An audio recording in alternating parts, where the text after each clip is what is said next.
जय हिंद। मैं sub inspector Avinash Chaudhary पुनः आप सभी का स्वागत करता हूं इस यूट्यूब चैनल पे।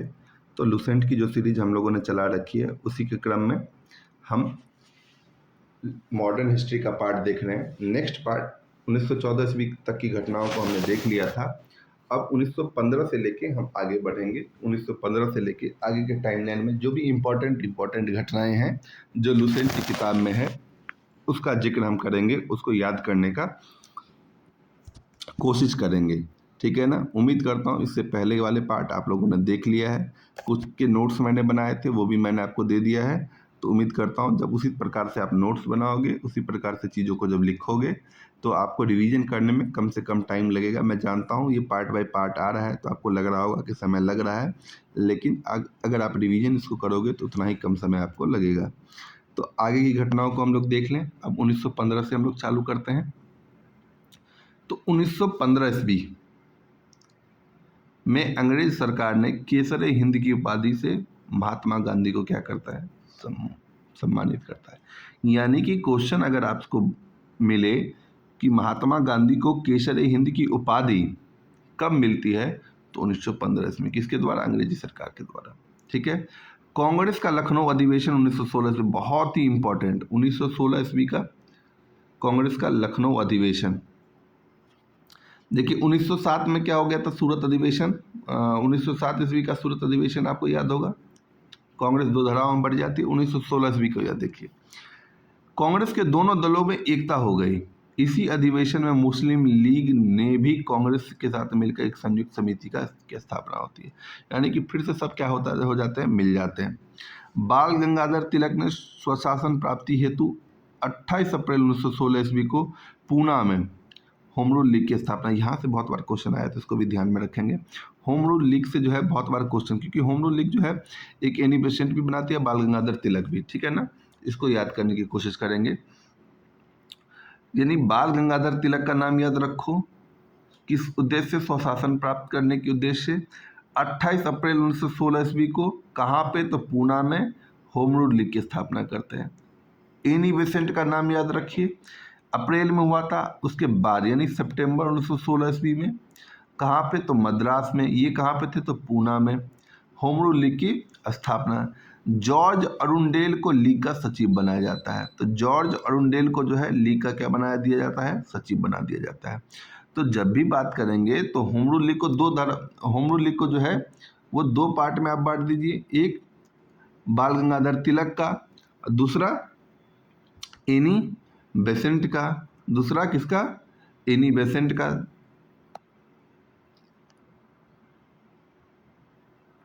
एनी बेसेंट का। तो बाल गंगाधर तिलक अप्रैल 1916 ईस्वी में और एनी बेसेंट सितंबर 1916 ईस्वी में। बाल गंगाधर तिलक पूना में, ये मद्रास में। जॉर्ज अरुंडेल इसके सचिव बनाए जाते हैं। तो इतनी सी बात आप याद रखोगे। ठीक है। नेक्स्ट, गांधी जी ने प्रथम विश्व युद्ध के समय लोगों को सेना में भर्ती होने के लिए प्रोत्साहित किया। ठीक है ना।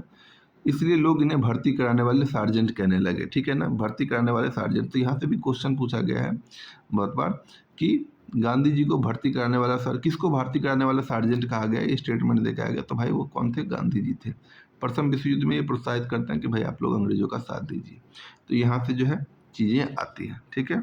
नेक्स्ट पार्ट में देखते हैं आगे के हिस्से में क्या दे रखा है 1916 से।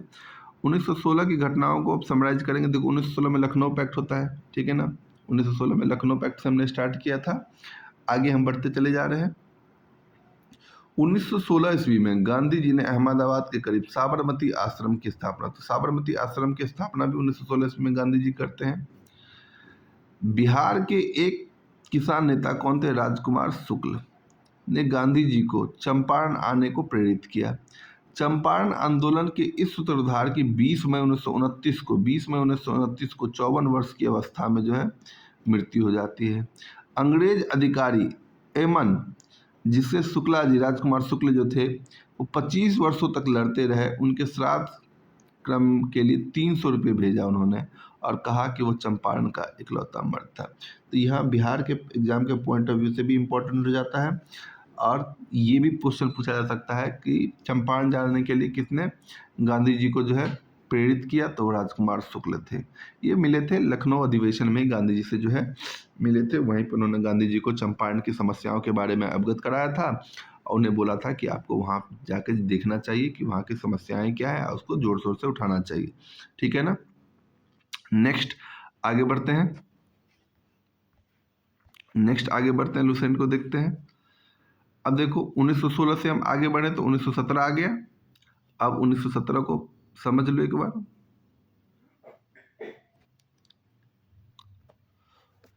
गांधी जी ने सत्याग्रह का सर्वप्रथम प्रयोग कहाँ पे किया, ये क्वेश्चन पूछा जाएगा तो भैया वो दक्षिण अफ्रीका में। कहाँ पे? दक्षिण अफ्रीका में। अब भारत में सत्याग्रह का प्रथम प्रयोग तो 1917 ईस्वी में चंपारण में किया। ठीक है, दो क्वेश्चन। गांधी जी द्वारा सत्याग्रह का सर्वप्रथम प्रयोग पूछा, दक्षिण अफ्रीका। भारत में सत्याग्रह का गांधी जी द्वारा सबसे प्रथम प्रयोग तो 1917 ईस्वी में चंपारण विद्रोह के कारण अंग्रेजों की 3 कठिया प्रथा थी, यानी कि 20 कट्ठे में 3 कट्ठे, मतलब 3 कठिया प्रथा थी।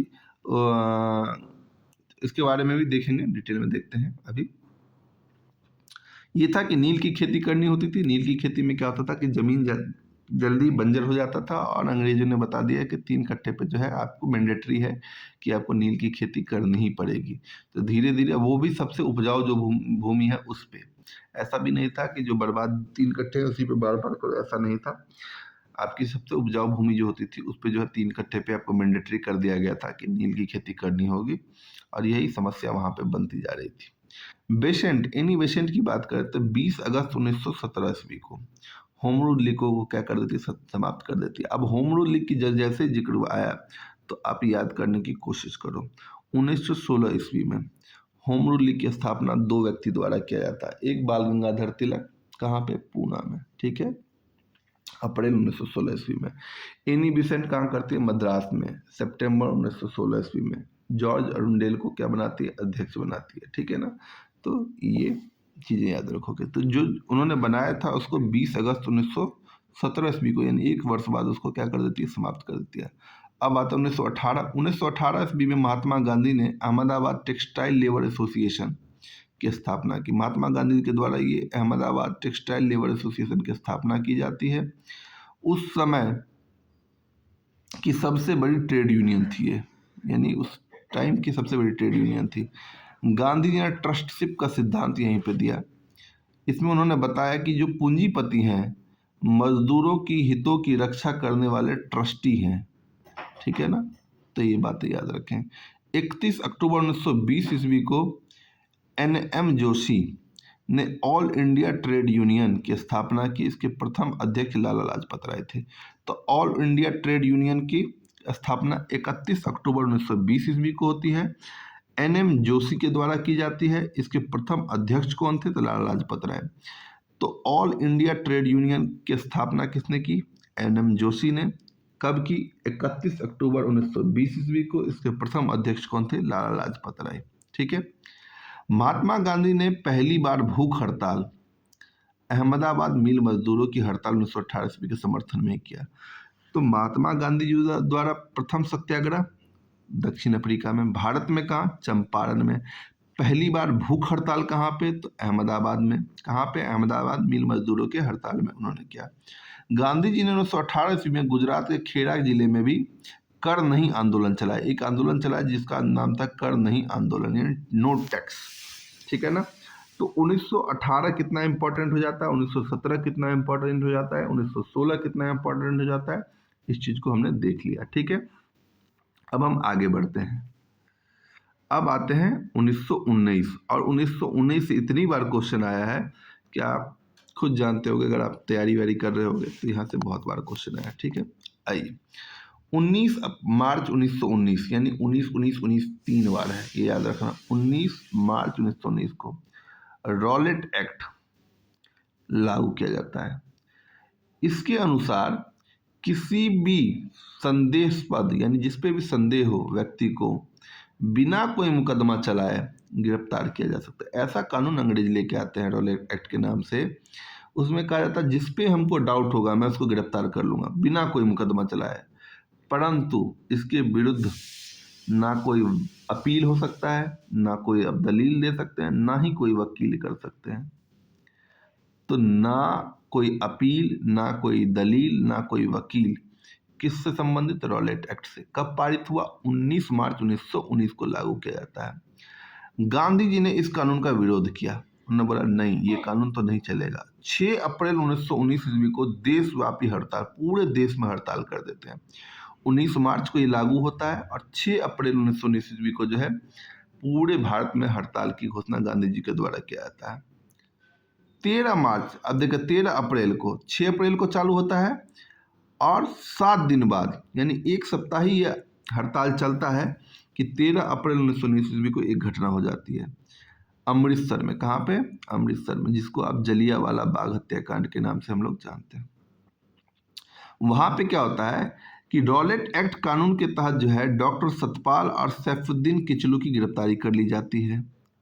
ठीक है, उसका विरोध कर रही जनसभा, मतलब उसके विरोध में लोग एकजुट हो जाते हैं। जनसभा होती है, उस पे REH डायर ने अंधाधुंध गोली चलवा देता है। सरकारी रिपोर्ट के अनुसार कहा जाता है कि 379 यानी 379 व्यक्ति की हत्या होती है। लेकिन कांग्रेस की समिति के अनुसार, कांग्रेस ने भी समिति बनाई थी, उसके अनुसार लगभग 1000 लोग मारे जाते हैं। इस समय पंजाब के लेफ्टिनेंट गवर्नर जो थे सर माइकल ओ डायर था। कौन था? Sir Michael O Dyer. चलवाए किसने? REH डायर ने, और लेफ्टिनेंट गवर्नर को था माइकल ओ डायर। यानी डायर जो था वो बड़ी क्रूर व्यक्ति था। जलियांवाला बाग हत्याकांड, अब देखिए एक चीज याद रखना, जलियांवाला बाग हत्याकांड जो था में जो है हंसराज नामक एक व्यक्ति थे। कौन थे? हंसराज नामक एक व्यक्ति था ने डायर की सहायता की थी। यानी एक भारतीय ही था जिसने कितनी की मतलब मदद की थी, डायर की मदद की थी। यानी कि हमेशा घर का ही बेदी लंका को जो है वो करता है। ठीक है, आगे बढ़ते हैं। अब आ जाइए, इस घटना के परिणाम स्वरूप क्या होता है? शंकरन नायर, अक्षय कुमार की मूवी आई थी इसी पे, शंकरन नायर ने जलियांवाला बाग हत्याकांड के विरोध में जो है वायसराय की कार्यकारिणी परिषद से जो है इस्तीफा दे देते हैं। जलियांवाला बाग हत्याकांड के विरोध में ही महात्मा गांधी ने केसर ए हिंद की उपाधि को क्या कर देता है? लौटा देते हैं। इनको मिली कब थी? 1915 ईस्वी में। जमनालाल बजाज ने राय बहादुर की उपाधि को लौटा दी। रविन्द्रनाथ टैगोर ने सर की उपाधि, यानी अंग्रेजों ने जो जो उपाधि इन लोगों को दी थी ना, सबने क्या कर दिया भाई? इसके विरोध में लौटा दिया अंग्रेजों को। ठीक है, जलियांवाला बाग हत्याकांड की जांच के लिए सरकार ने 19 अक्टूबर 1919, यानी कि देखिए रॉलेट एक्ट पारित होता 19 मार्च 1919, जलियांवाला बाग हत्याकांड हो जाता था 13 अप्रैल 1919, और जो है 19 अक्टूबर 1919 को लॉर्ड हंटर की अध्यक्षता में एक कमेटी का गठन किया जाता है उसकी जांच के लिए। उसमें 5 अंग्रेज थे और 3 भारतीय थे। ठीक है, तो जो समिति बनती है उसमें टोटल 8 मेंबर में से 5 अंग्रेज थे, 3 भारतीय थे। अब 3 वो भारतीय कौन थे? सर चिमनलाल सीतलवाड़ थे, साहबजादा सुल्तान अहमद थे और जगत नारायण थे। तो आपसे कभी कभी पूछा जाएगा कि हंटर कमीशन जो बनी थी, लॉर्ड हंटर की अध्यक्षता में कमेटी बनी थी जलियांवाला बाग हत्याकांड की जांच के लिए, उसमें जो 3 भारतीय चुने गए थे वो 3 भारतीय कौन कौन थे? तो सर चिमनलाल सीतलवाड़, साहबजादा सुल्तान अहमद और जगत नारायण। ठीक है ना, तो 3 नामों को आप याद रखेंगे। कांग्रेस ने भी जलियांवाला बाग हत्याकांड की जांच के लिए मदन मोहन मालवीय की नेतृत्व में एक आयोग नियुक्त करता, वो भी एक समिति बना देते हैं, आयोग बनाते हैं। इसके और सदस्य, जो अन्य सदस्य थे वो थे मोतीलाल नेहरू और गांधी जी। यानी कांग्रेस के द्वारा जो है जलियांवाला बाग हत्याकांड की जांच के लिए जो है ये समिति बनाई जाती है, आयोग बनाया जाता है। उसके अध्यक्ष होते हैं मदन मोहन मालवीय, उसके अन्य सदस्य मोतीलाल नेहरू और महात्मा गांधी थे। ठीक है ना। जलियांवाला बाग जो था वो कभी एक जल्ली नामक व्यक्ति थे, उसकी अपनी संपत्ति होती है। ठीक है ना। अब आते हैं इसके आगे, खिलाफत आंदोलन। ठीक है, खिलाफत आंदोलन एक्चुअली था क्या, उसको समझने की कोशिश करते हैं। तो खिलाफत आंदोलन जो था भारतीय मुसलमान को मित्र राष्ट्र के विरुद्ध, विशेषकर ब्रिटेन के खिलाफ जो है टर्की के खलीफा के समर्थन में यह आंदोलन था। यानी टर्की के खलीफा के समर्थन में एक्चुअली ये आंदोलन था, और वो किसके विरोध में थे? ब्रिटेन के विरोध में। ठीक है ना। 19 अक्टूबर 1919 यानी 19 अक्टूबर 1919 को समूचे देश में जो है खिलाफत दिवस मनाया जाता है। तो एक क्वेश्चन पूछा जाता है खिलाफत दिवस कब मनाया जाता है, तो 19 अक्टूबर 1919 ईस्वी को, ठीक है ना। 23 नवंबर 1919 ईस्वी को हिंदू मुसलमानों की एक संयुक्त कॉन्फ्रेंस होती है जिसकी अध्यक्षता महात्मा गांधी करते हैं। महात्मा गांधी ने इसका बहुत फायदा उठाया, देखा कि जैसे मुसलमान भी अंग्रेजों के खिलाफ हो गए हैं, इधर से चल ही रहे थे आंदोलन वाले खिलाफ, तो उन दोनों को जो है बोला कि भाई हम दोनों का दुश्मन एक ही है, तो वहाँ पे मिलाने की वो कोशिश करते हैं, ठीक है ना। तो 19 अक्टूबर 1919 ईस्वी को क्या होता है, पूरे देश में जो है खिलाफत दिवस मनाया जाता है। 23 नवंबर 1919 ईस्वी को हिंदू मुसलमानों की संयुक्त कॉन्फ्रेंस होती है जिसकी अध्यक्षता महात्मा गांधी के द्वारा किया जाता है। रॉलेट एक्ट जो था वो जलियांवाला बाग हत्याकांड के और खिलाफत आंदोलन के उत्तर में गांधी जी के द्वारा ने 1 अगस्त 1920 ईस्वी को, अब ये याद रख, 1 अगस्त 1920 ईस्वी को असहयोग आंदोलन प्रारंभ होता है। यहीं पे असहयोग तो एक तो आपका खिलाफत आंदोलन, ठीक है ना, एक आपका असहयोग आंदोलन, दो तीन चीजें याद रखोगे। यहाँ पे जब रॉलेट एक्ट लागू होता है, जब रॉलेट एक्ट लागू होता है तो वहाँ पे भी जो है गांधी जी के द्वारा एक्शन लिया जाता है जिसके विरुद्ध में जलियांवाला बाग हत्याकांड हो जाता है, ठीक है ना। आगे बढ़ते हैं तो एक खिलाफत आंदोलन आप यहाँ पे देखोगे, एक खिलाफत आंदोलन आप देखोगे, ठीक है। और उसके आगे जब हम बढ़ेंगे तो फिर यहाँ पे हम देखेंगे कि अब असहयोग आंदोलन की बात आ चुकी है, ठीक है ना। अब आते हैं इसकी आगे की फैक्ट को देखते हैं। रॉलेट एक्ट, जलियांवाला बाग हत्याकांड और खिलाफत आंदोलन के उत्तर में जो है गांधी जी ने 1 अगस्त 1920 ईस्वी को असहयोग आंदोलन प्रारंभ किया। असहयोग आंदोलन की पुष्टि जो है भारतीय राष्ट्रीय कांग्रेस ने दिसंबर 1920 ईस्वी में कहाँ पे, नागपुर अधिवेशन में किया गया। तो दो बातें, असहयोग आंदोलन की घोषणा गांधी जी पहले ही कर देते हैं 1 अगस्त 1920 ईस्वी को, लेकिन उस समय तो कांग्रेस का अधिवेशन हो नहीं रहा होता है। तो कांग्रेस का अधिवेशन होता है दिसंबर में 1920 में, कहाँ पे, नागपुर में।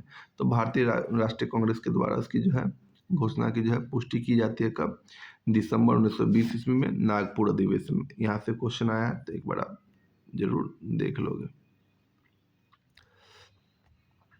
अब आगे बढ़ते हैं।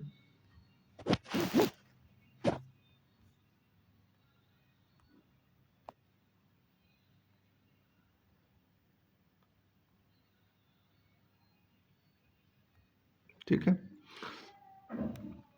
आगे देखें, कहता मोहम्मद अली को सर्वप्रथम असहयोग आंदोलन में, तो यहाँ से एक बार क्वेश्चन आया कि असहयोग आंदोलन में सर्वप्रथम गिरफ्तार होने वाले कौन थे, तो मोहम्मद अली थे। तो असहयोग आंदोलन में सर्वप्रथम गिरफ्तार होने वाले कौन थे, तो इनका नाम याद रखा जाएगा, मोहम्मद अली, ठीक है। मोहम्मद अली जिन्ना, एनी बेसेंट और विपिन चंद्रपाल कांग्रेस के असहयोग आंदोलन से सहमत नहीं थे। तीन लोग जो थे वो कांग्रेस के जो असहयोग आंदोलन था उससे सहमत नहीं थे। कौन कौन, एक तो जिन्ना था, एक एनी बेसेंट और विपिन चंद्र पॉल, तीन लोग उससे सहमत नहीं थे। अंत में उन्होंने क्या कर दिया, कांग्रेस को छोड़ दिया। विरोध में उन्होंने क्या किया, कांग्रेस को जो है छोड़ दिया, ठीक है। 5 फरवरी 1922 ईस्वी को, 5 फरवरी 1922 ईस्वी को जो है गोरखपुर जिले, इस असहयोग आंदोलन ही चल रहा है उसी के अंतर्गत क्या होता है, 5 फरवरी 1922 ईस्वी को गोरखपुर जिला के चौरी चौरा नामक स्थान पर असहयोग आंदोलनकारियों ने क्रोध में आकर थाने में क्या कर दी, आग लगा दी, जिससे एक थानेदार और लगभग 21 सिपाहियों की क्या हो जाती है, मृत्यु हो जाती है। इस घटना से दुखी होकर गांधी जी ने 11 फरवरी 1922 ईस्वी को, देखिए 5 फरवरी 1922 ये डेट भी याद रखोगे और 11 फरवरी 1922 ये डेट भी याद रखोगे, ठीक है। को असहयोग आंदोलन गांधी जी क्या कर देते हैं, स्थगित कर देते हैं, बोलते हैं भैया मैं वापस लेता हूँ, ठीक है। अब क्या होता है,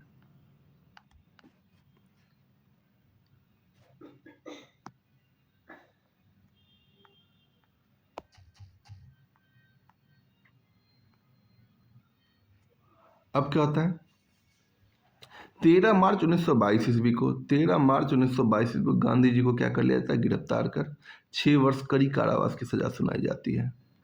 स्वास्थ्य संबंधी कारणों को दिखा के 5 फरवरी 1924 ईस्वी को जो है उनको रिहा कर दिया जाता है। तो यहाँ पे क्या होता है कि असहयोग आंदोलन शुरू तो कर देते हैं गांधी जी, ठीक है ना।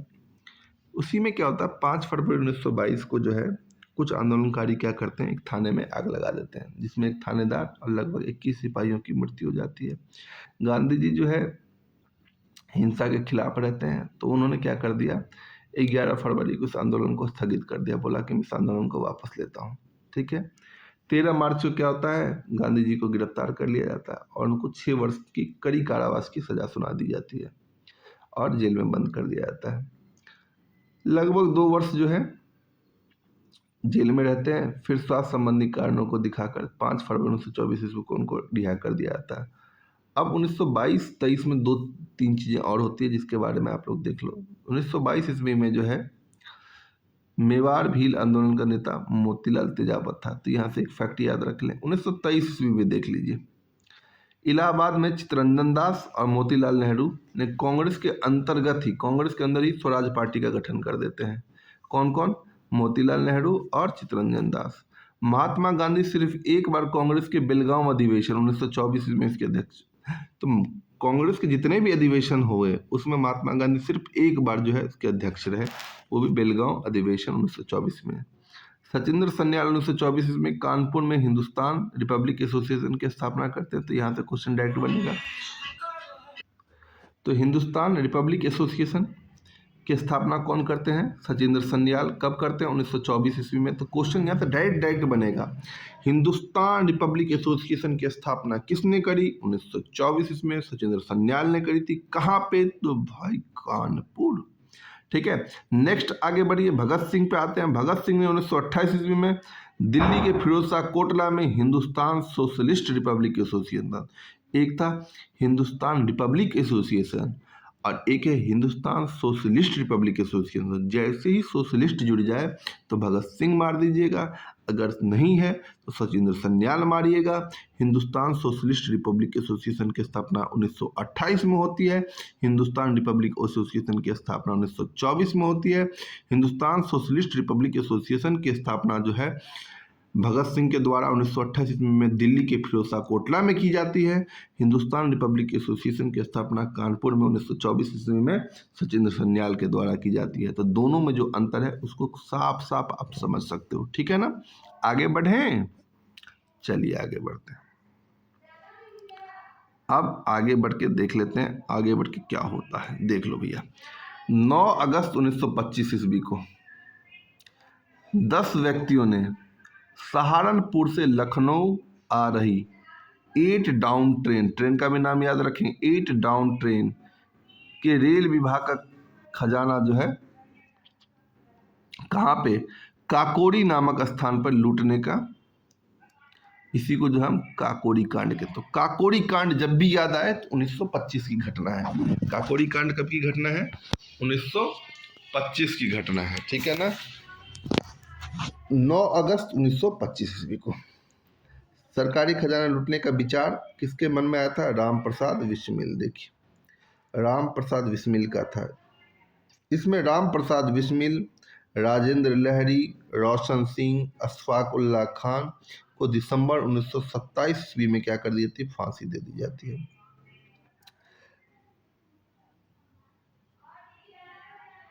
सचिंद्र सन्याल को आजीवन कारावास की सजा सुनाई जाती है, ठीक है ना। सचिंद्र सन्याल को जो है आजीवन कारावास, अशफाक उल्लाह खान, रोशन सिंह, राजेंद्र लहरी, प्रसाद बिस्मिल, इन सबको जो है फांसी सुना दिया जाता है, ठीक है।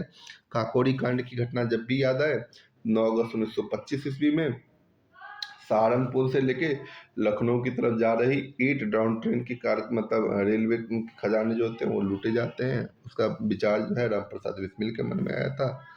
तो ये चीजें आप क्या करोगे, यहाँ से याद रखोगे।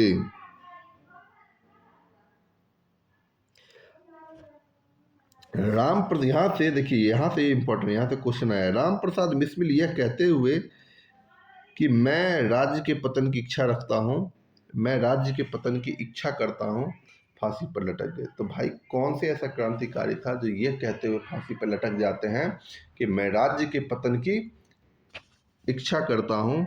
वो थे राम प्रसाद बिस्मिल। राम प्रसाद बिस्मिल का संबंध काकोरी कांड से आप जोड़ दोगे। कब हुआ था? 9 अगस्त 1925 ईस्वी में 10 व्यक्तियों द्वारा यह योजना संपादित की जाती है। इसका विचार सबसे पहले राम प्रसाद बिस्मिल के मन में आता है। ठीक है ना।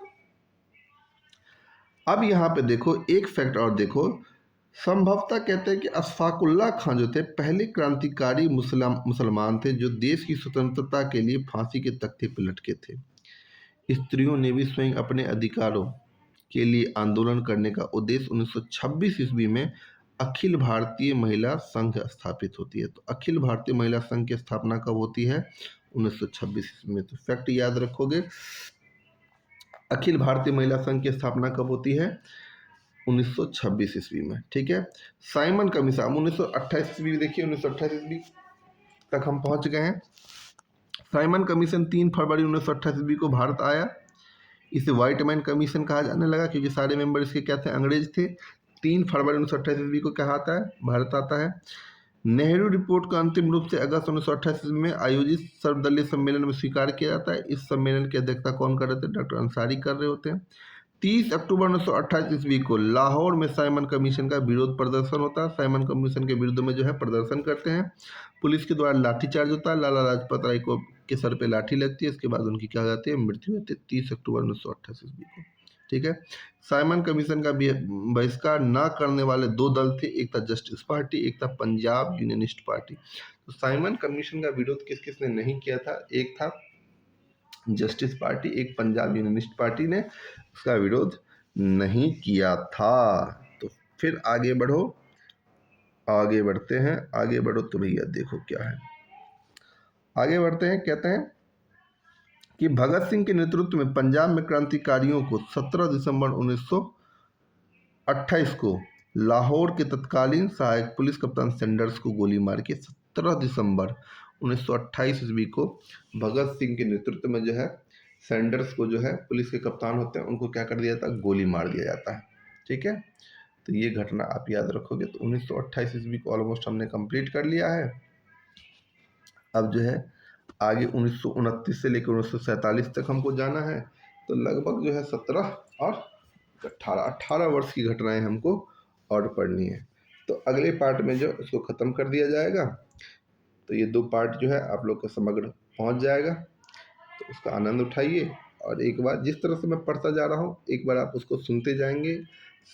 ईयरबड्स लगा लेना, ईयरफोन लगा लेना, आराम से अपने स्पीड में आप उसको देखते जाओगे। 2-3 बार सुनोगे आपको लगेगा कि एक एक घटनाएं जो है हमको याद है। उसके बाद जब आप लूसेंट को पढ़ने के लिए बैठोगे ना तो मैं कह रहा हूँ आपको बहुत मज़ा आ जाएगा। बाद बाकी इसके जो नोट्स हैं, इसके जो पॉइंटर्स हैं जो मैंने बनाया है वो मैं अपने टेलीग्राम ग्रुप यानी कि जीएस पावर के नाम से जो होगा उस पर डाल दूंगा। तो जो भी नए बच्चे हैं, जो भी साथी हमारे तैयारी कर रहे हैं, उनसे मेरा अनुरोध होगा कि वो टेलीग्राम ग्रुप को आप ज्वाइन कर लीजिए।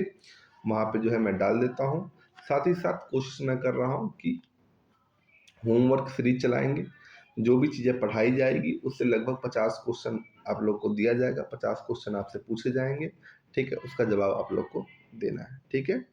उम्मीद करता हूँ कि इस सीरीज को आप एंजॉय करोगे। ठीक है। अपनी तैयारी को और बेहतर धार दोगे इससे। तो मेरी तरफ से जय हिंद। अपना ख्याल रखें।